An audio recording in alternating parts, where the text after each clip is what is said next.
Hello student, welcome to YouTube study. Myself Dinesh Yadav. आज की इस वीडियो के अंदर बात करेंगे यूपी बोर्ड क्लास 10th विज्ञान। देख सकते हैं यहाँ पर अर्धवार्षिक परीक्षा 2022 और ये कक्षा 10 के बच्चों का। और यहाँ पर विषय जो है विज्ञान और यहाँ पे समय जो है 3 घंटे और पूर्णांक देख रहे हैं 70 मार्क्स का। जितने भी बच्चे 2022 में पेपर देने वाले हैं, समझिए कि जो भी बच्चे अगर इस पेपर को अच्छे से तैयार कर लेते हैं एक एक क्वेश्चन को, तो मान लीजिए कि 70 मार्क्स का पेपर है, इसमें से 35 मार्क्स का क्वेश्चन सेम टू सेम फंसने वाला है। तो समझिए कितना इंपॉर्टेंट है और इस वीडियो को पूरा एंड तक देखिए। एक एक क्वेश्चन की इसमें बात करेंगे, कुछ क्वेश्चन का सोल्यूशन भी बताएंगे। तो देख सकते हैं इसमें तीनों खंड मिलेगा विज्ञान में। यहाँ पर खंड क जो कि फिजिक्स से आपका टोटल 30 मार्क्स का मतलब पेपर बनेगा, यानी 30 नंबर का फिजिक्स से आएगा। और इधर बात कर लेते हैं तो देख सकते हैं खंड ख जो है केमिस्ट्री, इसमें से आपको 20 मार्क्स का आएगा, यानी कि आप समझ सकते हैं 30 और 20 50 मार्क्स हो गया केवल 2 सब्जेक्ट से। और खंड ग जो है यहाँ पर बायो है, यानी बायोलॉजी जीव विज्ञान, इससे आपको 20 नंबर, यानी कि 50 20 कितना हो गया टोटल आपका 70 मार्क्स मतलब टोटल हो चुका है। और देखेंगे किस टाइप से क्वेश्चन आएगा और इसमें से काफी क्वेश्चन बोर्ड एग्जाम में टकराने वाला है। तो वीडियो को कर दीजिए अभी से लाइक, और जितने बच्चे अभी नए हैं चैनल को तुरंत सब्सक्राइब कर लीजिए, क्योंकि यहाँ पर आपको डेली इंपॉर्टेंट क्वेश्चन और हर एक चीज यहाँ पर तैयारी कराया जाएगा। तो चैनल को तुरंत सब्सक्राइब करके बेल आइकन प्रेस कर लीजिए, एक भी वीडियो मिस ना हो। और जितने भी क्लास 10 के बच्चे हैं व्हाट्सएप ग्रुप का लिंक दिए हैं, वहां पर जाकर जुड़िए, कोई भी डाउट हो वहां पे आप सोल्यूशन पा सकते हैं। चलिए देख सकते हैं सबसे पहले नंबर यहाँ पे नोट थोड़ा सा पढ़ के इसके आगे सोल्यूशन की बात करेंगे। यह देखिए, यह प्रश्न पत्र 3 खंड क ख ग में विभक्ति मतलब विभाजित है और आवश्यकता अनुसार नामांकित चित्रों तथा रासायनिक समीकरण द्वारा कीजिए। सभी प्रश्न करना अनिवार्य कर दिया, इसमें सभी करना है और 3 खंडों में भी है। पहला खंड जो आप देख सकते हैं यहाँ पर खंड क लिखा है इसमें, और प्रश्न नंबर पहला क्या लिखा है क नंबर कि निम्न में से किसके सामने रखी वस्तु का प्रतिबिंब सदैव सीधा, आभासी तथा छोटा बनता है। देखिए इसका मैं ट्रिक लगा दिया गलती से, लेकिन ट्रिक नहीं लगाना चाहता था क्योंकि पढ़ाते समय ट्रिक लगाता तो अच्छा रहता। लेकिन देखिए यहाँ पर कौन सा ऐसा लेंस है या कौन सा ऐसा दर्पण है जिसमें जो प्रतिबिंब बनेगा किसी वस्तु का, तो सीधा बनेगा, आभासी भी बनेगा तथा छोटा भी बनेगा। तो वो है आपका अवतल लेंस। ठीक है, अवतल लेंस के बारे में आप पढ़े होंगे, उसके प्रकृति क्या होता है, इसमें हर एक चीज बताया गया होगा आपको अवतल लेंस के बारे में। ठीक है, तो यहाँ पे देखिए सबसे पहले नंबर कि किसके सामने रखी वस्तु का प्रतिबिंब सदैव सीधा बनेगा, आभासी बनेगा तथा छोटा बनेगा।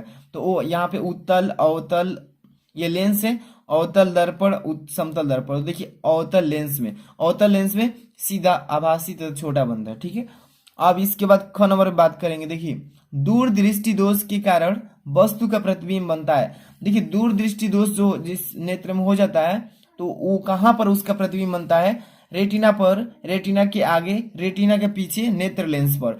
तो देखिए दूर दृष्टि दोष के कारण जो प्रतिबिंब बनता है वो रेटिना के पीछे बनता है, क्योंकि जो इसका निवारण करने के लिए उत्तल लेंस का प्रयोग किया जाता है चश्मे में, उचित फोकस दूरी वाला। ठीक है, तो आपको मालूम हो गया होगा।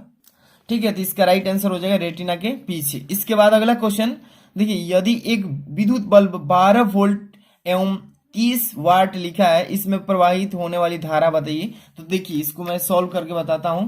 यहाँ पे 12 वोल्ट दिया है, यानी विभवांतर दे रखा है V = 12 वोल्ट, यहाँ पे लिख लेते हैं 12 वोल्ट। ठीक है, इसके बाद देखिए कह रहा है इसमें 30 वाट लिखा है, यानी 30 वाट का मतलब की क्षमता दिया है उसका P = 30 वाट। वाट को W से डिनोट कर लेंगे। और धारा पूछ रहा है, इसमें प्रवाहित धारा यानी I पूछा है। I = फॉर्मूला आपको मालूम होगा तो इजीली आप कर पाएंगे। I = क्या होता है, P/V होता है। ठीक है, P का मान 30 दिया है और V का मान कितना दिया है, तो 12 दिया है। ठीक है, कटा दीजिए ऊपर नीचे, 6 से 6 5 30 और 6 दूनी के 12। ठीक है, 5/2 आया, इसको काटेंगे तो यानी कि 2.5 हो जाएगा। ठीक है, धारा हो जाएगा 2.5 एम्पियर। ठीक है, ए लिख देंगे। और ये ऑप्शन किस में है, देखिए यहाँ पे देखिए ब नंबर 2.5 एम्पियर, यही तो होगा इसका राइट ऑप्शन।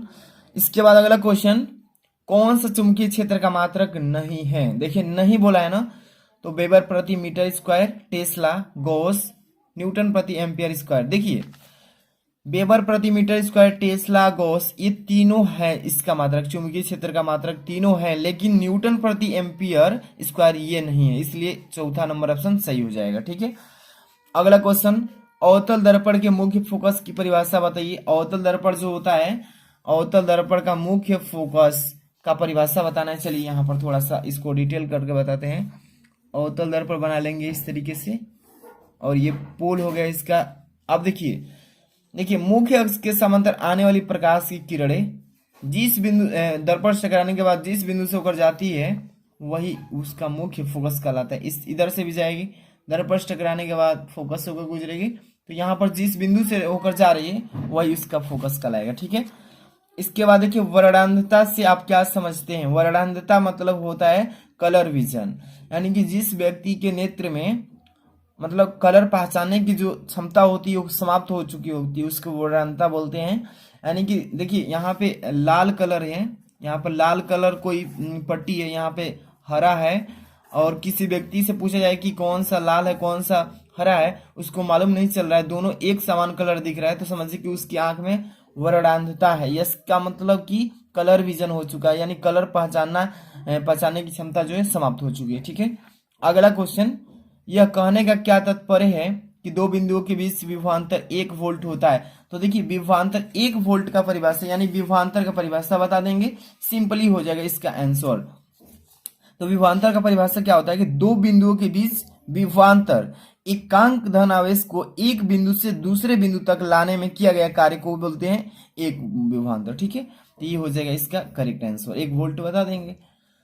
अब यहाँ पर देखिए 3 नंबर क्वेश्चन क्या कह रहा है, इसमें इसका सोल्यूशन बताना पड़ेगा।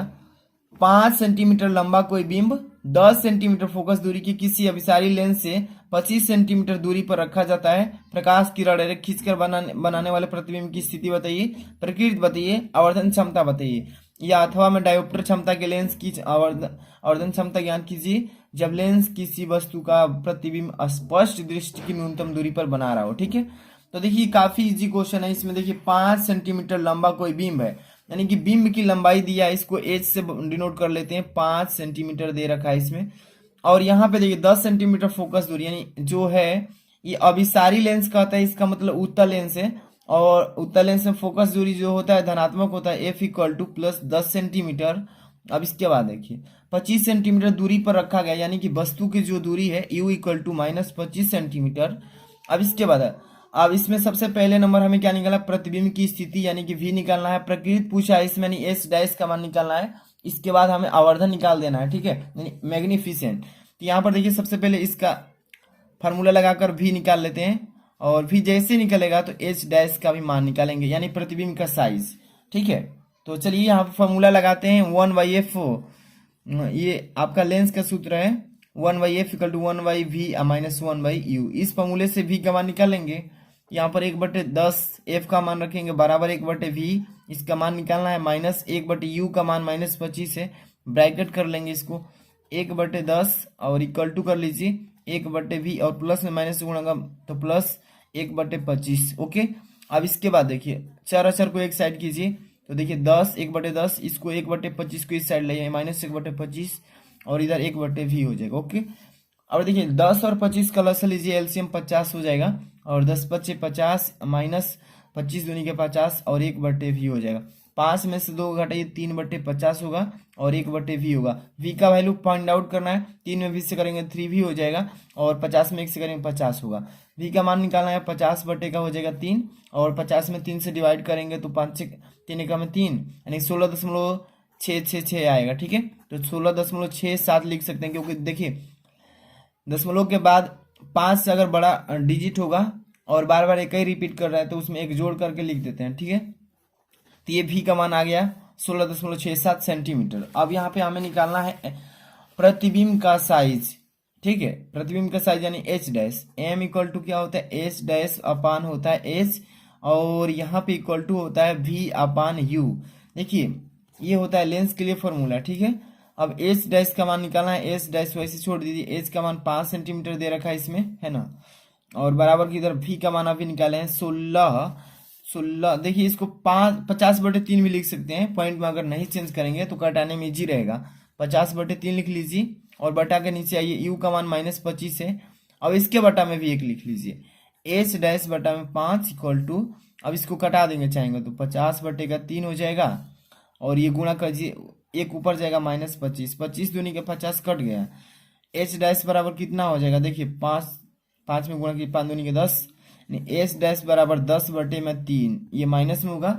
अब इसको काटेंगे तो एच डैश बराबर 10 -10 में 3 से डिवाइड कीजिए, 3.33, ये भी माइनस में, तो एच डैश बराबर -3.33 सेंटीमीटर। ये आ गया हमारा क्या, तो प्रतिबिंब का साइज। यही तो निकालना था। इसमें फिगर भी बनाने के लिए बोला है, तो फिगर आप बना सकते हैं, इजी है काफी। अब इसका एनालिसिस कर देते हैं। इसके बाद आगे देखिए क्वेश्चन ख नंबर क्या बोला है कि किसी विद्युत हीटर की डोरी क्यों उत्पन्न नहीं जबकि उसका तापन है ना, तापन अवयव उत्पन्न हो जाता है। या ये आप नहीं कर सकते हैं तो इसका डिफिनेशन लिखना होगा। अथवा में दिया है मैक्सवेल से दक्षिणावर्त पेच का नियम, काफी इंपॉर्टेंट है। देखिए मैक्सवेल का दक्षिणावर्त पेच का नियम बता देना है, जो कि पेचकस के पर आधारित है, और इसका फिगर भी बनाना है जो कि 4 नंबर का है। ठीक है, काफी इजी है। ये देखिए 4 नंबर, दूरदृष्टि दोष किसे कहते हैं, इस दोष को निवारण के लिए किस प्रकार का लेंस उपयुक्त किया जाएगा, किरण आरेख भी बनाना है। अगर वो नहीं कर पाते हैं, नीचे दिया है नामांकित आरेख खींचकर किसी विद्युत जनित्र का मूल सिद्धांत कार्य विधि स्पष्ट कीजिए। इसमें ब्रोशर का क्या कार्य है वो भी बताना है।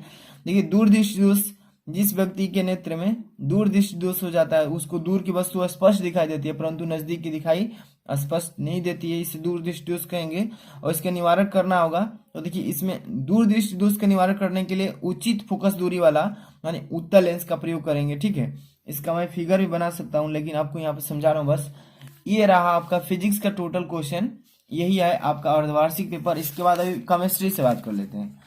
खंड ख जो केमिस्ट्री होगा इसी से बात करेंगे। देखिए 5 number question, 2FiCl3 + 2H2O + Y और रिएक्शन के बाद बन रहा है आपका 2FiCl2 + H2SO4 + 2HCl। रासायनिक अभिक्रिया में Y का मान पूछा है।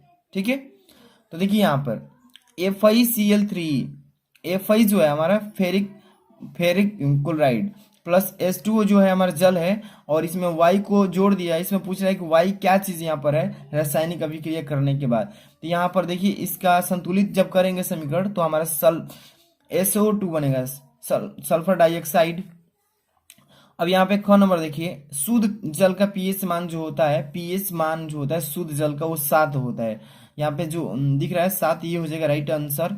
इसके बाद देखिए यहाँ पे ग नंबर, एंटीमनी है। एंटीमनी क्या है, धातु है, उपधातु है, देखिए अधातु है, उपधातु, मिश्र धातु। एंटीमनी जो है ये धातु और अधातु दोनों को मिला करके क्या बोलते हैं, उपधातु। यानी ऑप्शन नंबर जो है मतलब तीसरा सही है, उपधातु। एंटीमनी क्या है, उपधातु। उपधातु किससे कहते हैं, धातु और अधातु दोनों को मिश्रण जो होता है उसी को उपधातु बोला जाता है। अब इसके बाद देखिए 6 नंबर का क क्या लिखा है कि संयोजन और वियोजन अभिक्रियाओं में अंतर्गत ये प्रत्येक अभिक्रिया का एक एक उदाहरण भी दीजिए। तो संयोजन अभिक्रिया किससे कहते हैं, देखिए किसी दो पदार्थों का, कहेंगे कि 2 या 2 से अधिक पदार्थों के मिश्रण के बाद एकल पदार्थ बनता है, मतलब 2 पदार्थों को मिलाने के बाद एक पदार्थ का निर्माण हो जाता है, उसे बोलते हैं संयोजन अभिक्रिया। ओके, और यही जो है वियोजन जो अभिक्रिया है ये संयोजन अभिक्रिया के विपरीत होता है, यानी कि विपरीत मतलब उल्टा। इसमें देखिए एक एकल पदार्थ से 2 पदार्थ में टूटना, ये वियोजन अभिक्रिया कहलाता है। ठीक है, इसका एग्जाम्पल भी बताना पड़ता है एक एक रासायनिक समीकरण के रूप में, तो ये आप समझ लीजिएगा। इसके बाद देखिए ख नंबर, क्या होता है जब ब्लीचिंग पाउडर कार्बन डाइऑक्साइड से अभिक्रिया करता है। ब्लीचिंग पाउडर का आपको फॉर्मूला याद होना चाहिए सबसे पहले। इसके बाद कार्बन डाइऑक्साइड, दोनों को जब जोड़ेंगे तो अभिक्रिया करने के बाद क्या बनता है ये बताने के लिए बोला। 1 नंबर, सोडियम कार्बोनेट तंतु सल्फ्यूरिक अम्ल से अभिक्रिया कराना है। सोडियम कार्बोनेट का फॉर्मूला लिखिए और प्लस कीजिए तंतु सल्फ्यूरिक अम्ल, दोनों को जोड़िए। अभिक्रिया करने के बाद दोनों को संतुलित कीजिए दोनों साइड में, और इसका अभिक्रिया जो उत्पाद उत्पन्न होगा वही बताना था इसमें। ग नंबर, अम्ल, क्षार तथा लवण की परिभाषा, एक एक उदाहरण भी दीजिए सबका। अम्ल किसे कहते हैं, क्षार किसे कहते हैं, लवण किसे कहते हैं, और अम्ल का, क्षार का, लवण का एक एक एग्जाम्पल भी देना है। 2-2 नंबर का आता है। 7 नंबर देख लीजिए क्या बोला है 7 का क, उपचयन एवं अपचयन से आप क्या समझते हैं, स्पष्ट कीजिए। उपचायक व अपचायक को स्पष्ट कीजिए। इसमें 2-2 मतलब 4-4 परिभाषा इसमें लिखना होगा। ठीक है, काफी इजी क्वेश्चन है। इसके बाद देखिए गालक किससे कहते हैं, गालक स्पष्ट करना, मतलब गालक किससे कहते हैं स्पष्ट करना है, और किसी एक अम्लीय गालक की क्रिया को केवल रासायनिक समीकरण द्वारा स्पष्ट करके बता देना है। ठीक है, इसके बाद 8वां क्वेश्चन, विरंजक चूर्ण यानी कि ब्लीचिंग पाउडर का रासायनिक नाम, अणु सूत्र तथा उपयोग बता देना है, हो जाए कंप्लीट। अब ये है आपका खंड ग जो बायो से क्वेश्चन उठेगा, तो देख सकते हैं इसमें 9 नंबर क्वेश्चन, क नंबर, ख ग घ यानी 4 क्वेश्चन इसमें ऑब्जेक्टिव क्वेश्चन। पहला क्या लिखा है कि जठर रस में निम्नलिखित में से नहीं पाया जाता है। जठर रस में क्या नहीं पाया जाता है? पेप्सिन, रेनिन, ट्रिप्सिन और जठर लाइपेज। तो देखिए इसमें जो राइट ऑप्शन होगा ये हो जाएगा ट्रिप्सिन। ठीक है, ट्रिप्सिन मतलब कि ये जो है आपको जठर रस में नहीं पाया जाता, नहीं तो तीनों पाया जाता है, पेप्सिन भी पाया जाता है, रेनिन भी और जठर लाइपेज भी ये पाया जाता है, लेकिन ट्रिप्सिन नहीं पाया जाता, इसलिए राइट ऑप्शन सी हो जाएगा। इसके बाद देखिए ख, अमोनिया का यूरिया में परिवर्तन करता है। कौन सा चीज है जो बॉडी के अंदर है वो अमोनिया को सीधे यूरिया में परिवर्तन कर देता है? अग्न्याशय है कि रसारोहण है कि अमाशय है कि वृक्क है? तो इसका देखिए चारों में से राइट ऑप्शन कोई नहीं है, लेकिन जो अमोनिया होता है वो यूरिया में परिवर्तन करता है, वो उसको बोलते हैं यकृत। और जो कि हमारा भोजन जो जाता है अमाशय में जाता है पेट में, तो उसको पचाता है और यकृत के द्वारा उसको क्या करता है? परिवर्तित करता है। तो इसमें ऑप्शन है ही नहीं है, लेकिन इसका राइट ऑप्शन होगा यकृत। यहाँ पर देखिए मुकुलन पाया जाता है। मुकुलन, मुकुलन किस में पाया जाता है? तो प्लैनेरिया में, हाइड्रा में, लिसामेनिया में, और इनमें से कोई नहीं, मतलब इनमें से सभी। तो इसमें से राइट ऑप्शन हो जाएगा हाइड्रा में। हाइड्रा के बारे में आप जानते होंगे तो आप समझ जाएंगे कि मुकुलन किस में पाया जाता है। देखिए घ नंबर, निषेचन पाया जाता है। निषेचन किस में पाया जाता है? जंतुओं का। अब इसके बाद है आवृत्तबीजी पादप में, अनावृत्ति पादप में और शैवाल में। तो इसका हो जाएगा ब नंबर, आवृत्तबीजी। तो आप देख सकते हैं इसी टाइप से आपका क्वेश्चन है सभी बायो का। ख नंबर, मूल दाब क्या का